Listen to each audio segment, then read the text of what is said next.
à tous, au sommaire d'Info Hebdo, une visite du château de Dietrich, des peintres belges à Meisenthal, du tir à Dambach, un cirque de passage à Reichshofen, mais tout de suite, la vidange des Aqualise.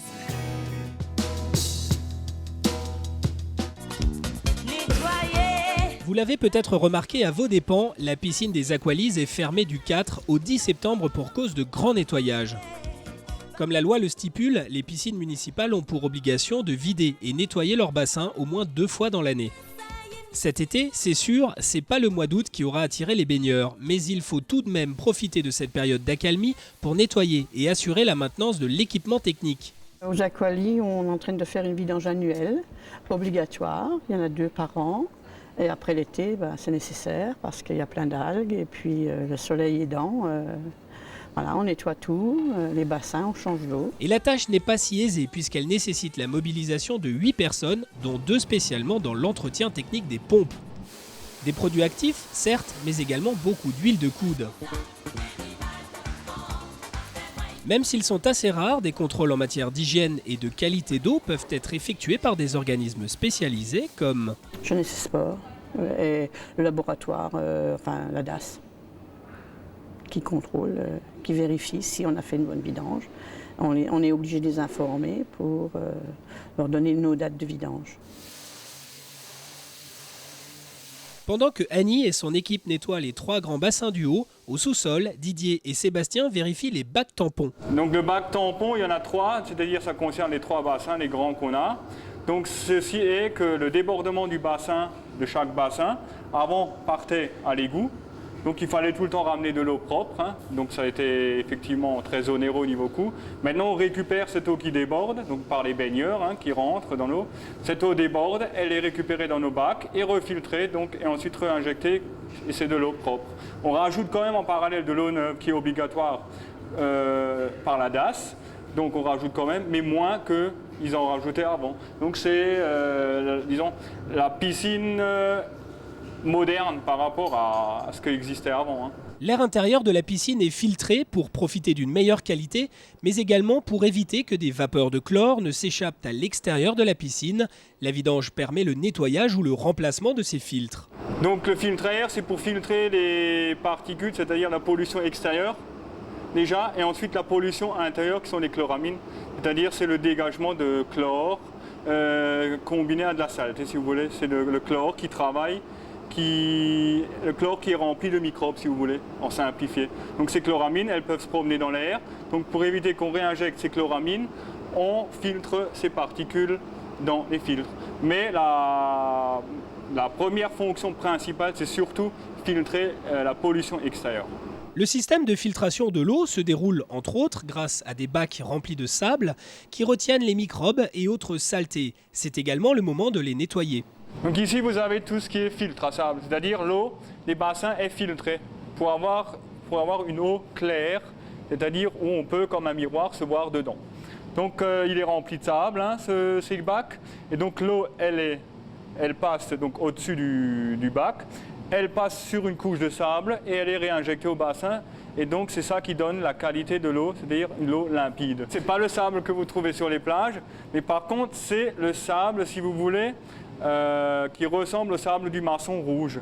C'est pas le même, c'est un sable spécifique piscine. Mais il ressemble un peu au sable rouge que vous trouvez du maçon. Vous pourrez donc profiter de cette nouvelle eau claire et limpide à partir du lundi 11 septembre.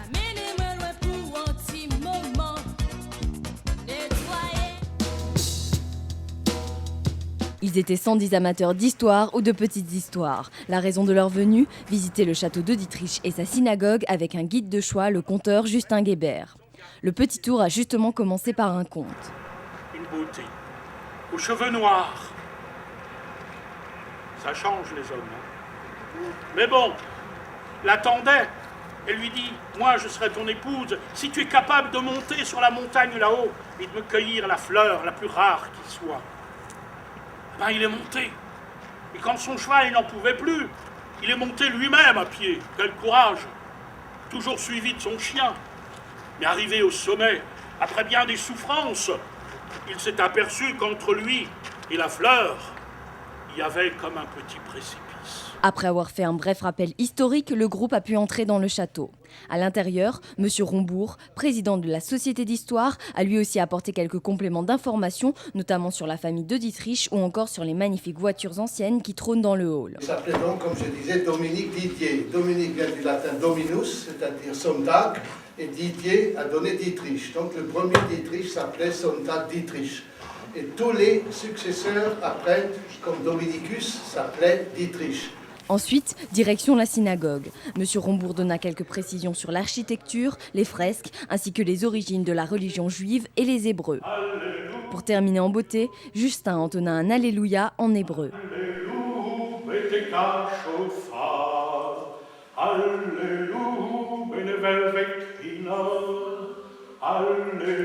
Rappelons que le dimanche 17 septembre a lieu la journée du patrimoine et à cette occasion une visite de l'ancienne ville et des tours est organisée avec comme guide M. Rombourg.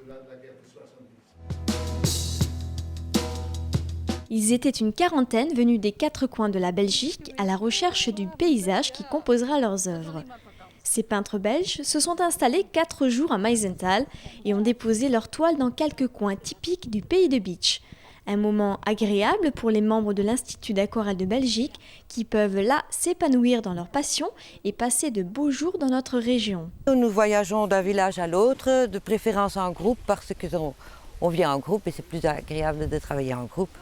Ce qui fait qu'on se trouve ici aujourd'hui. Vu qu'on a le soleil, on a la lumière qui joue un grand rôle et le pays est splendide naturellement, donc ça ne peut que nous inspirer. Que ce soit Bérenthal, Saint-Louis, Sourtes ou encore Meisenthal, ces aquarellistes sont fortement inspirés par les lieux qu'ils découvrent. Des paysages, des personnages ou encore certaines parties clés de la halle verrière composent de ces aquarelles.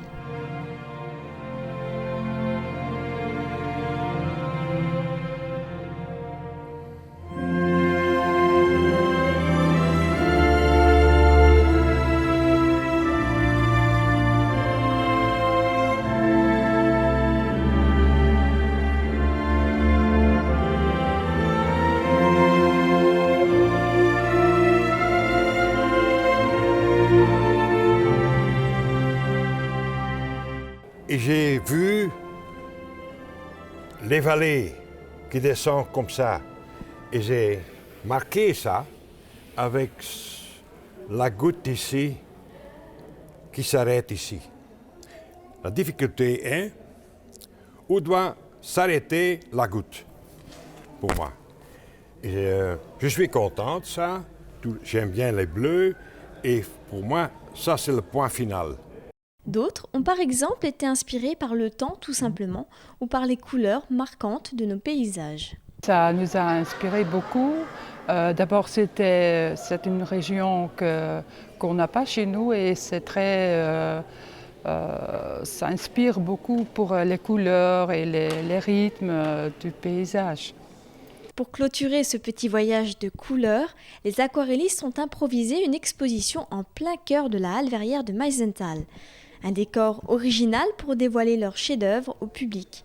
Même Monsieur le maire a fortement approuvé ce festival de peinture.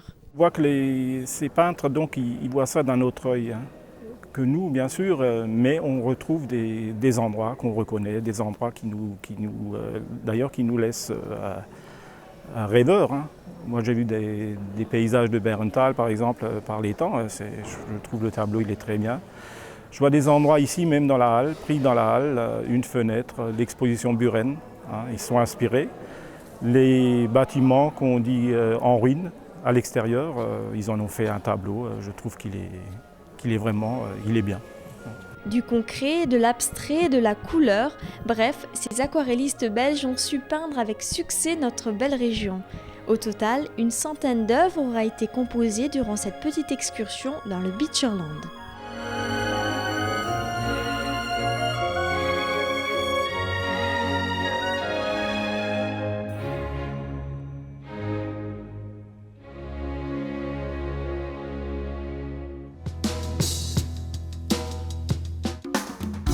Ce dimanche 27 août a eu lieu la fête d'été de l'association de tir du Hohenfels à Dambach-Neuenhofen.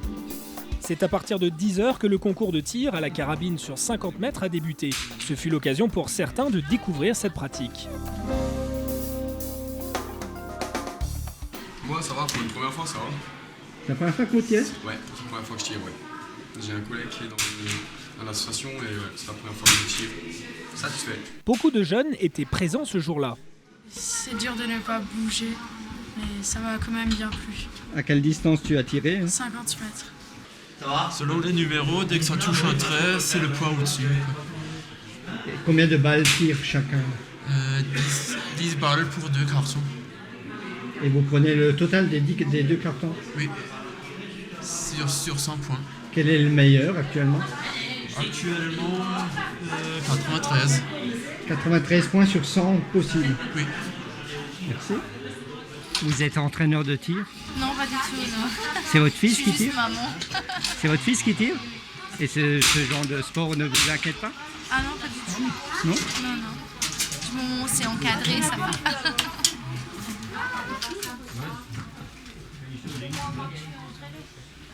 Allez.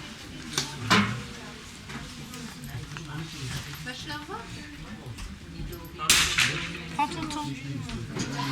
Il est vrai que le club de tir d'Ambach-Neuhofen est particulièrement dynamique et il faudrait également souligner l'action du bénévolat qui est très forte parce qu'il suffit de regarder les installations qui aujourd'hui sont très complètes et puis sont également mises aux normes, mais également le clubhouse qui a été complètement réalisé par des bénévoles. C'est une action qu'il faut souligner au niveau de l'engagement du bénévolat sur l'ensemble du secteur et tout particulièrement ici à Ambach-Neuhofen.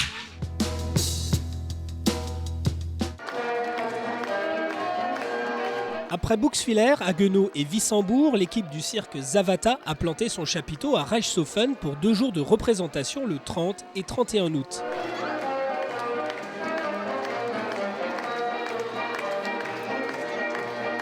Au spectacle du mercredi à 15 h, le chapiteau était complet. Il comptait presque autant d'adultes que d'enfants. Séance à 5 € pour les enfants, 10 pour les adultes et la 3e personne entrait gratuitement.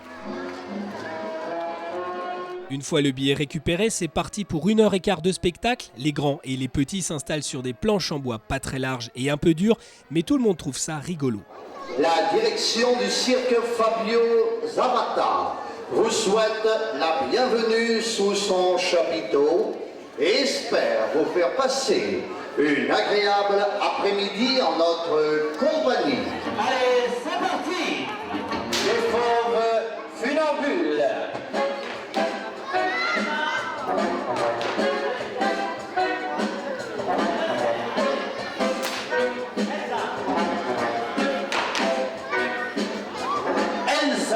La lionne du Kenya.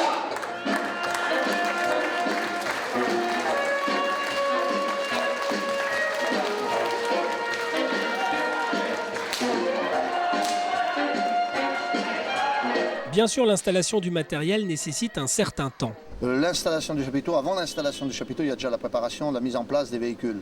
Donc il nous faut environ 5 à 6 heures pour planter les véhicules, les placer, car c'est au centimètre près. Et ensuite, l'installation du chapiteau, il faut également environ 5 heures également.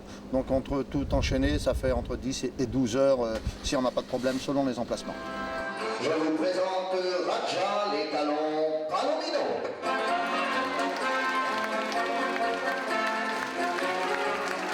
C'est un spectacle qui est varié, un spectacle traditionnel. Et donc nous avons en première partie du spectacle un numéro mixte de fauve, donc de tigre et d'yonne. Également nous avons la cavalerie, trapéziste, nous avons les clowns, les magiciens. Le spectacle varie quand on reste plusieurs jours dans les villes.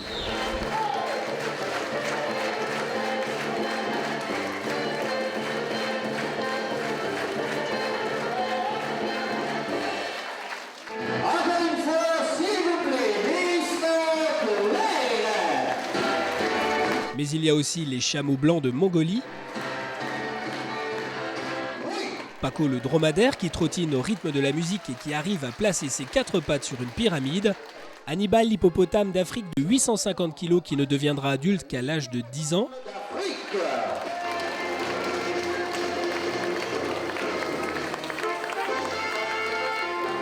Hannibal est un jeune hippopotame âgé de 7 ans. Le spectacle se solde par une traditionnelle tombola et une représentation de clown pour le plus grand plaisir des enfants.